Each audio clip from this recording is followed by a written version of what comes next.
ఈ పరిశుద్ధ నామానికి మహిమ కలుగును గాక. యేసయ్య పరిశుద్ధుడు, పరిశుద్ధుడు, పరిశుద్ధుడు. మనల్ని కూడా పరిశుద్ధులుగా జీవించమన్నాడు. మనల్ని ప్రేమించాడు, మనల్ని పరిశుద్ధులుగా చేశాడు, జీవాన్ని ఇచ్చాడు, మనల్ని బలపరిచాడు. ఆయన కృప నిరంతరము మన మీద ఉంటుంది. మనుషులందరి మీద నా ఆత్మని కుమ్మరిస్తున్న దేవుడు.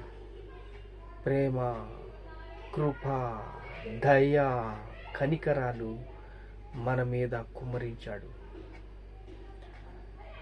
ఇప్పుడు మత్తయి సువార్త 26వ అధ్యాయం 36వ వచనం చదువుకున్నట్లయితే,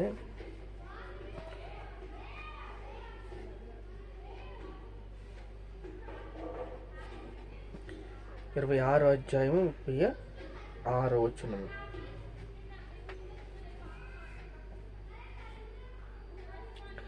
అంతటా యేసు వారితో కూడా గెత్సేమనే తోట అనబడిన చోటికి వచ్చి, నేను అక్కడికి వెళ్ళి ప్రార్థన చేసి వరకు మీరిక్కడ కూర్చుండుడని శిష్యులతో చెప్పి, పేతురు జబదయి ఇద్దరు కుమారులు వెంట పెట్టుకుని పోయి దుఃఖపడుటకు చింతాకాంతుడు మొదలుపెట్టెను. అప్పుడు యేసు మరణమగునంతగా తన ప్రాణమును బహు దుఃఖములో మునిగియున్నది. మీరు ఇక్కడ నిలిచి నాతో కూడా మెలకుగా ఉండు వరకు వారితో చెప్పాను. కొంత దూరము వెళ్ళి సాగిలపడి, తండ్రి సాధ్యమైతే ఈ గిన్నె నా యొద్ద నుంచి తొలగిపోమ్మని, అయినను నా ఇష్ట ప్రకారము కాదు నీ చిత్త ప్రకారమే కానిమ్మని ప్రార్థించెను. దేవుడు ప్రార్థించాడు. దేవుడు ప్రార్థించి మనల్ని ప్రేమించాడు. అందరి కోసం సిలువెక్కాడు, రక్తము కార్చాడు, ప్రాణం పెట్టాడు, మనకి జీవాన్ని ఇచ్చాడు, నిత్య జీవాన్ని ఇచ్చాడు, కృపనిచ్చాడు. ఆత్మసిద్ధమే కానీ శరీరము బలహీనము. ఇప్పుడు మీరు శోధనలో ప్రవేశించుకుంటున్నట్లు మెలకువగా ఉండి ప్రార్థన చేయుడి. ఆత్మసిద్ధమే గాని శరీరము బలహీనము. దేవుడు మనకి ఏమి పాఠం నేర్పిస్తున్నాడంటే, శోధనలో ప్రవేశించకుండా ఉండండి, దేవునితో మాట్లాడండి, దేవుని స్వరాన్ని వినండి, రిసీవ్డ్ చేసుకోండి. దేవుడి చిత్తాన్ని మనము నమ్మాలి. అలా నమ్మేలాగా మనము ఉండాలి. ఆత్మసిద్ధమే కానీ శరీరము బలహీనము. అక్కడ ప్రార్థన చేస్తున్నాడు సంపూర్ణ సమర్పణ జీవితం కోసం. పరీక్ష అన్నీ అయిపోయి దేవుడు అన్నీ ముగించుకున్నాడు, ఫినిష్ చేశాడు. చేసి ప్రార్థన చేస్తున్నాడు. ఆత్మసిద్ధమే కానీ శరీరం బలహీనము. పేతురు, యోహాను, యాకోబులు ఏం చేస్తున్నారు? నిద్రపోతున్నారు. కళ్ళు భారంగా ఉన్నందున నిద్రపోతున్నారు. ఇక్కడ యేసయ్యకి ఒక గోల్ ఉంది. ఆ గోల్ తుది ముట్టించాడు.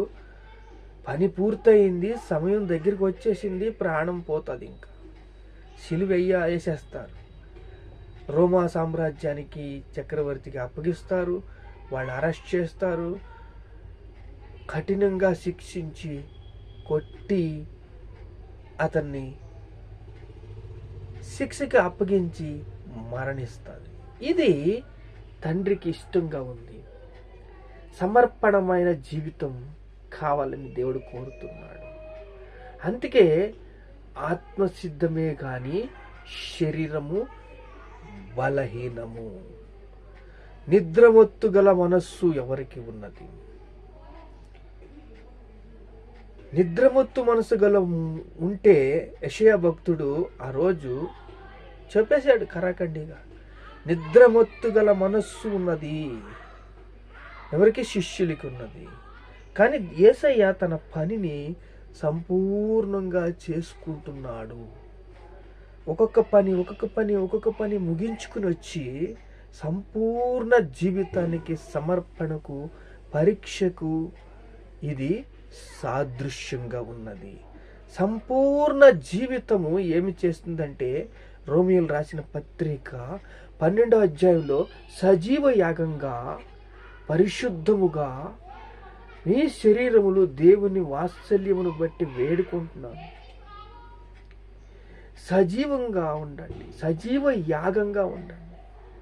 సజీవ యాగంగా మీ శరీరములని ఆయనకి సమర్పించుకోండి, అర్పించుకోండి. సంపూర్ణంగా సజీవ యాగంగా మీరు అర్పించుకోవాలి. ఎప్పుడైతే మీరు సమర్పణ జీవితాన్ని అర్పించుకుంటారో ఈ లోక మర్యాదను అనుసరింపరన్నమాట. దేవుని వాత్సల్యం బట్టి పౌలు మనల్ని అందరినీ కూడా వేడుకుంటున్నాడు. ఏమని? సజీవ యాగంగా దేవుడికి నిలబడండి. అప్పుడు మీరు ఆత్మసిద్ధమే కానీ శరీరం బలహీనం. సజీవ యాగంగా ఎప్పుడైతే మీరు ఎలెక్ట్గా ఉంటారో సాతానుని జయించగలరు.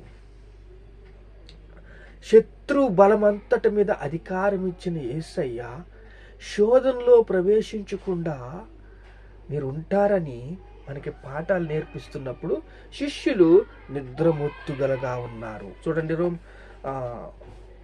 అపోస్తుల కార్యములు 28వ అధ్యాయంలో చూస్తే 26వ వచనం, మీరు వినుట మట్టుకు విందురు గాని గ్రహింపనే గ్రహింపరు, చూచుట మట్టుకు చూతురు కానీ ఈ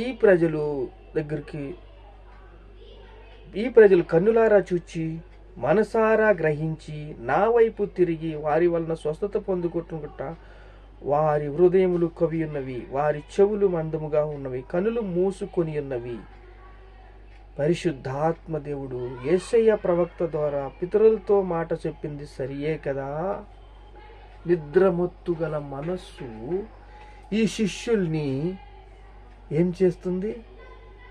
ఆటంకపరుస్తుంది. అందుకే యేసయ్య ఏమంటున్నాడంటే, ఆత్మసిద్ధమే కానీ శరీరము బలహీనము. అలా అందరూ ఒక యుద్ధము ధరించుకుని మేము పోరాడుచున్నది ఆకాశ దురాత్మ సమూహులతోనూ, ఈ లోకనాథునితోనూ, ప్రధానులతోనూ, అధికారులతోనూ. శిరస్త్రాణము ధరించుకోవాలని, నీతిని మైమరుపు కట్టుకోవాలని, సువార్త జోడు తొడుక్కోవాలని, నడుముకు సత్యమని దట్టి కట్టుకోవాలని, నీతిని మైమరుపు వేసుకోవాలని, యుద్ధము చెయ్యాలని. యుద్ధము చేసినప్పుడు విశ్వాసం అనే డాళ్ళ పట్టుకోవాలని, వాక్యం అనే రెండంచెలు గల ఖడ్గముతో పోరాడాలని దేవుడు చెప్తున్నాడు. ఆత్మసిద్ధమే కానీ శరీరము బలహీనము.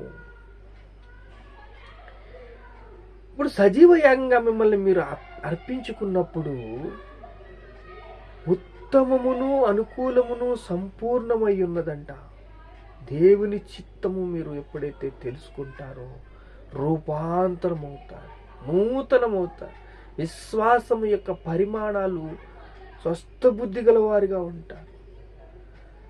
నాకు అనుగ్రహింపబడిన కృపను బట్టి నేను చెప్తున్నానని పౌలు చెప్తున్నాడు. సంపూర్ణకు విధేయత, సంపూర్ణమునకు విధేయత చెప్తున్నాడు.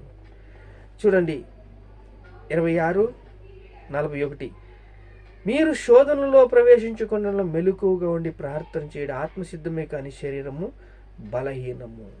శరీరము బలహీనము. ఈ శరీర బలహీనతలు ఎలా జయించాలి? జయ జీవితము ఎలా జయించాలి?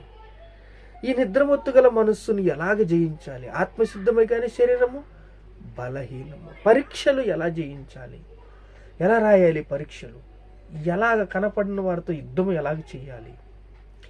ఎలాగ శిరస్త్రాణం ధరించుకోవాలి? సర్వాంగ కవచాన్ని ఎలా ధరించుకోవాలి? ఎలా యుద్ధము చేయాలి? వాక్యాన్ని ఎలా ముందు పెట్టాలి?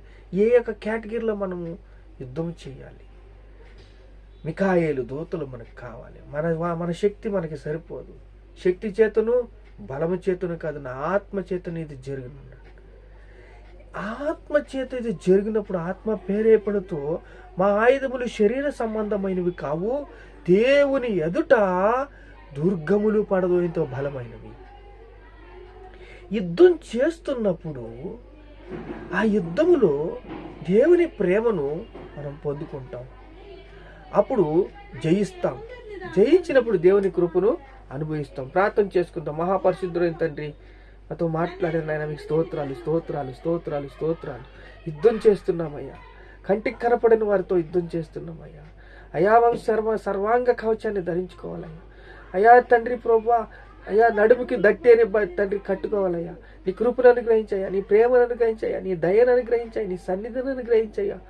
అయా శిరస్థానం దయచేయండి తండ్రి. అయా సువార్త జోళ్ళు తొడుగు తండ్రి. యుద్ధం చేయాలయ్యా.